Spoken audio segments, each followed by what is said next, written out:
អសងខឹមថានឹងនួនបែហាំងត្រាបងលួចស្នេហាលើស្រងជីវ៉ាយូរហើយបងខំញញឹមអូនធ្វើប្រងើយទ្រូងអើយអភ័ព្វម្លេះទេឬមួយបងគ្មានភ័ព្វវាសនានឹងស្រីទើបអូនគ្មានក្តីប្រណីមេត្តាដូចគេឬមួយរូបបងមិនគួរឲ្យស្នេហ៍ឬកម្មបពេតាមដនទីកើតមកជាតិនេះអភ័ព្វមកໄວម្លេះកម្មអ្វីមិនចែងផុតវេរីវាសនាគុំរួកនាំមកតែកម្មពីឲ្យខ្ញុំវេទនីម្លេះណាអសងខឹមហើយខ្ញុំនៅក្នុងជាតិនេះទ្រូងអើយស្ទើរប្រេះរលេះរ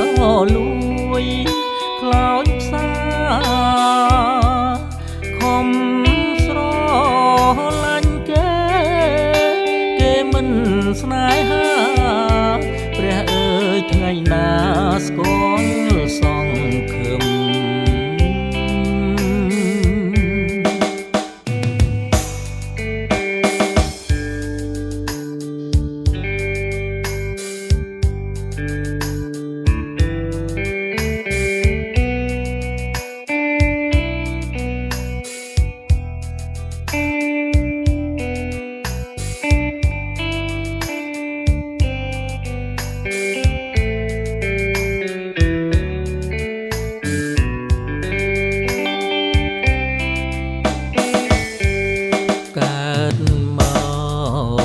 ជាតិនេះ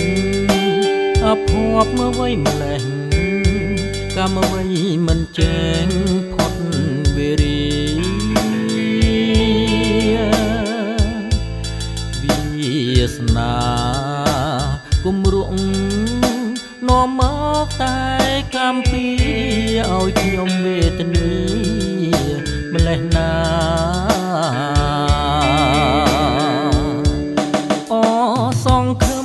ហើយខ្ញុំនៅក្នុងជាតិនេះទ្រូងអើយស្ទើរប្រេះរលេះរលួយខ្លោចផ្សាខំស្រឡាញ់គេមិនស្នេហាព្រះអើយថ្ងៃណា